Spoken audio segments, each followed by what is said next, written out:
Assalamualaikum warahmatullahi wabarakatuh. Bismillahirrahmanirrahim. Hamdan wa thana'an laka ya Allah, salatan wa salaman laka ya Habiballah, wa ala alika wa ashabika ya khaira khalqillah. Laka ya Rasulullah wa li jami' man ittaba'dinaka ya Habiballah, haqiqatan min ladun Adam la yaumil qiyamah. Wa nakhusu khususan minhum ila hadratus Syekh Muhyiddin Ibn Arabi qaddasallahu sirrahu radhiyallahu lana wa lahumul Fatihah. A'udzu billahi minasy syaithanir rajim. Bismillahirrahmanirrahim. Alhamdulillahi rabbil alamin arrahmanir rahim maliki yaumiddin. Iyyaka na'budu wa iyyaka nasta'in ihdinas siratal mustaqim. Siratal ladzina an'amta 'alaihim ghairil maghdubi 'alaihim waladdallin. Amin. Litaqarrubina ila Allah ta'ala, limahabbatina ila Rasulillah sallallahu alaihi wasallam, li salamatina fid dini wad dunya wal akhirah, liqadai duyunina, liqadai hajatina min hawaijid dunya wal akhirah, litaysiri arzaqina halalan tayyiban mubarakan katsiran wasa'a, li sihhati jasadina wa qulubina, li syamradina zahiran wa batina, lidaf'il balaya wal mihan wal fitan wal amrad lazqama limanafina limasalihina li ahli baitina wa auladina wa dhurriyyatina wa jiwarina wa asdiqaina wa jami'il muslimin wal muslimat wal mu'minin wal mu'minat al-ahya'i minhum wal amwat wa li'izil islam wal muslimin bijudika ya Allah, bi syafaati nabiyyika ya Allah, bi barakati awliyaika ya Allah, wa bi asraril Fatihah. A'udzu billahi minasy syaithanir rajim. Bismillahirrahmanirrahim. Alhamdulillahi rabbil alamin arrahmanir rahim maliki yaumiddin. Iyyaka na'budu wa iyyaka nasta'in ihdinas siratal mustaqim. Siratal ladzina an'amta 'alaihim ghairil maghdubi 'alaihim waladdallin. Amin. Alhamdulillah, kawan-kawanku, saudara-saudaraku semua, rahmatullah alaikum ajmain. Kita bisa bersua kembali di dalam kajian kitab Hikam karya Syekh Muhyiddin Ibn Arabi qaddasallahu sirrahu. Marilah pertama-tama tiada henti kita berdoa untuk bangsa kita, untuk negeri kita, untuk Indonesia kita. Moga-moga segera dilepas oleh Allah Ta'ala dari jeratan virus corona.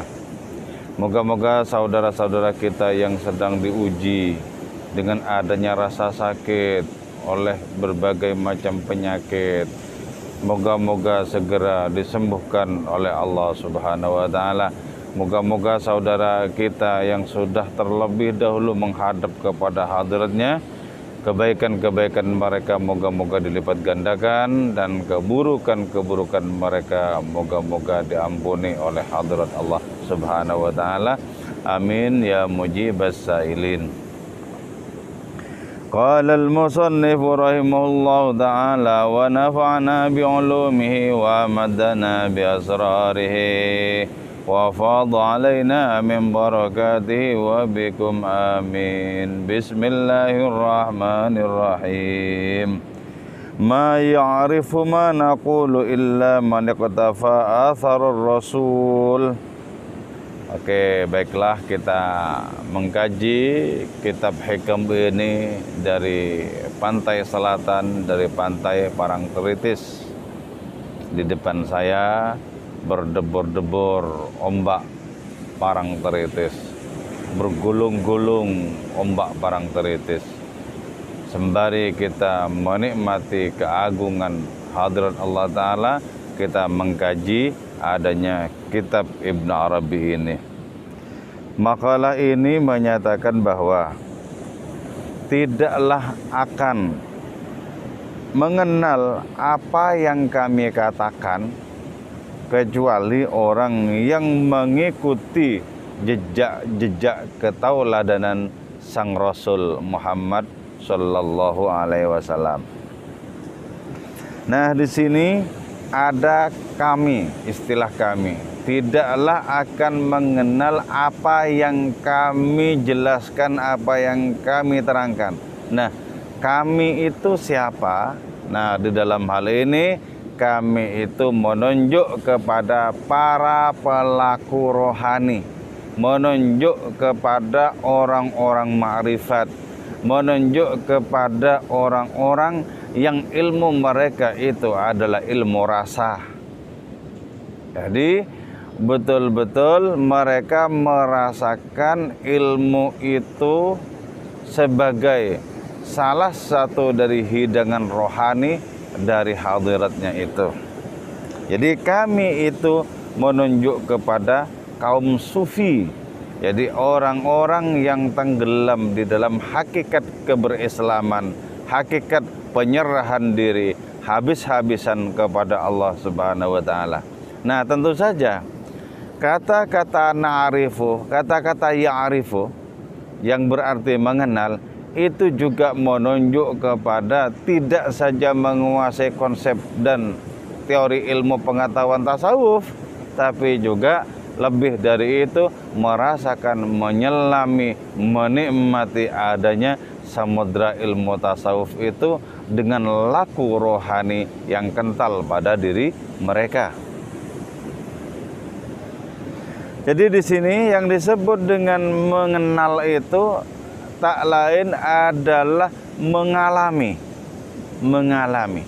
Jadi bukan mengenal sebagai sebuah cabang ilmu pengetahuan Islam tasawuf itu, tapi mengalami apa yang dipelajari di dalam ilmu tasawuf, dan mengalami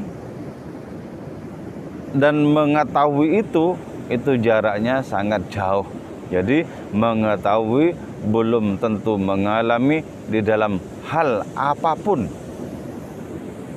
Makanya di sini yang dipakai adalah kata-kata ya'rif.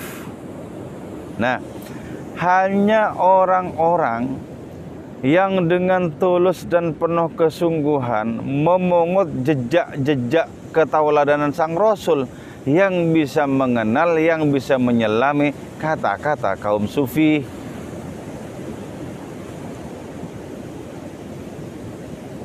Jadi karena itu jejak-jejak ketauladanan Kanjeng Rasul itu merupakan kunci bagi siapapun untuk menyelami dunia keilahian, untuk menyelami dunia rohani. Jejak-jejak Kanjeng Rasul. Nah, tentu saja ya, karena kita itu tidak sezaman dengan beliau, tentu jejak-jejak Kanjeng Rasul itu kita pungut dari orang-orang yang terlebih dahulu sudah memungut jejak-jejak ketauladanan sang Rasul itu. Jadi kita bertauladan kepada guru-guru kita yang saleh, guru-guru kita yang mewarisi akhlak Kanjeng Rasul. Nah, guru-guru kita itu menauladani guru-guru mereka. Guru-guru mereka menauladani generasi sebelumnya, terus sampai bersambung dengan Kanjeng Rasul Muhammad sallallahu alaihi wasallam. Nah, di sini pentingnya apa yang disebut sebagai sanad keilmuan. Pentingnya di situ ya. Pentingnya di situ. Jadi sanad keilmuan itu mengandaikan bahwa antara kita yang hidup di generasi hari ini dengan generasi yang sezaman dengan Kanjeng Rasul itu ada pertautan ilmu, ada pertautan rohani. Ada pertautan ilmu, ada pertautan rohani. Ini sangat penting. Pertautan ilmu, pertautan rohani ini sangat penting. Sebab dengan adanya sanad yang mempertautkan ilmu dan rohani kita sampai di Kanjeng Rasul itu, kita memiliki kekukuhan di dalam mempersembahkan diri kita, hidup mati kita, ibadah kita kepada hadiratnya. Kita mengalami kekukuhan di dalam perkara agama, tidak saja dalam konteks keilmuan, tapi konteks perilaku. Kita mengalami fiqh, mengalami adanya kekukuhan. Nah, ini berbeda ya, berbeda dengan orang-orang yang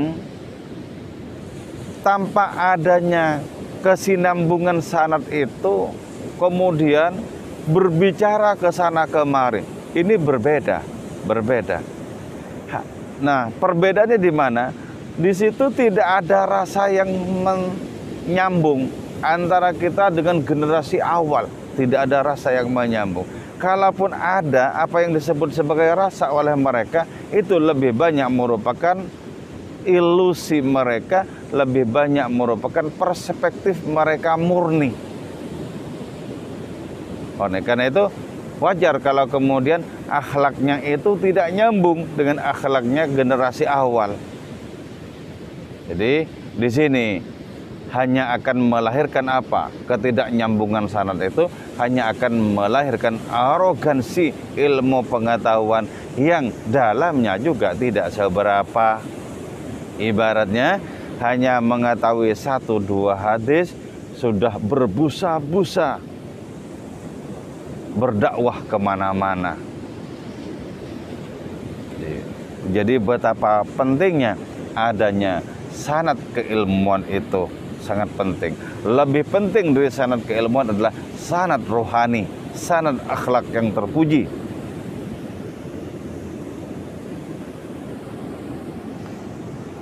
Jadi karena itu kemudian menjadi jelas ya bahwa ketika kita memungut jejak-jejak dari akhlak, dari kerohanian, dari ilmu guru-guru kita, sangat jelas di situ adanya stempel kerasulan, adanya stempel kenabian, sangat jelas. Sangat jelas. Jadi kalau mata batin kita nyalang, maka kita akan merasakan perjumpaan dengan Rasul itu lewat perjumpaan kita dengan guru-guru rohani kita. Karena mereka, guru-guru rohani kita itu tidak merefleksikan apapun kecuali akhlaknya Rasulullah, kecuali ketauladanan beliau, tidak merefleksikan apapun kecuali dimensi kerohanian beliau sallallahu alaihi wasallam. Jadi karena itu wajar ya, wajar kemudian kalau generasi-generasi sekarang yang ittiba kepada Rasul melalui ittiba terhadap guru-guru rohani mereka, al-ulama al-amilin dari kalangan para guru itu, wajar kalau mereka generasi-generasi hari ini masih sering disambangi oleh Kanjeng Rasul lewat mimpi-mimpi mereka. Jadi itu menunjukkan adanya restu, menunjukkan adanya ridho dari Kanjeng Rasul. Jadi kalau sampai kita bermimpi beliau, oh itu berarti merupakan salah satu bentuk ridho dari beliau, salah satu bentuk pengakuan bahwa kita ini adalah umatnya. Nah itu penting. Jadi kita mencari ilmu, kita berusaha mengamalkan, berusaha sepresesif mungkin dengan generasi-generasi awal. Itu penting bagi diri kita agar apa? Agar kita diakui oleh Sang Rasul itu sebagai umatnya. Dan salah satu bentuk pengakuan itu adalah kita didatangi oleh beliau di dalam mimpi-mimpi kita. Jadi karena itu di dalam pembuka kitab Simtud Durar itu di situ disebutkan wa ya may yakhdubu wisalahu yaqdhatan wa manama sallu alaihi wa sallimu taslima Allahumma salli wa sallim wa barik alaihi. Wahai orang yang ingin berjumpa, ingin berhadap-hadapan dengan Kanjeng Rasul, baik dalam keadaan jaga maupun di dalam mimpi, perbanyaklah membaca sholawat kepada Gusti junjungan Kanjeng Rasul Muhammad sallallahu alaihi wasallam. Allahumma shalli wa sallim wa barik alaih. Nah, memperbanyak salawat itu diantaranya adalah salawat yang konkret. Apa salawat yang konkret? Yaitu menauladani akhlak luhur beliau lewat adanya ketauladanan yang sudah dicontohkan oleh para guru rohani kita, oleh al-ulama al-amilin. Oke. Nah, kenapa ya? Kenapa kita mesti menauladani Kanjeng Rasul Muhammad sallallahu alaihi wasallam itu? Kenapa? Karena beliau adalah ar-rabit li raqaiqil haqaiq min ainil jam'i ila ainit tafsil. Nah, beliaulah yang menjadi narahubung, yang menjadi perantara antara Allah Subhanahu wa taala dengan diri kita, antara universalitas ilahi dengan personalitas umat manusia, antara dimensi yang ijmali sama dimensi yang tafsili.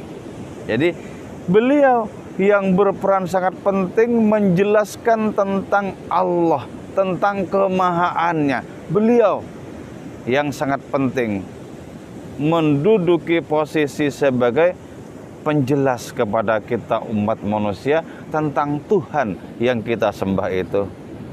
Mungkin kita bertanya, bukankah Al-Quran yang sudah menjelaskan tentang siapa sebenarnya hadiratnya?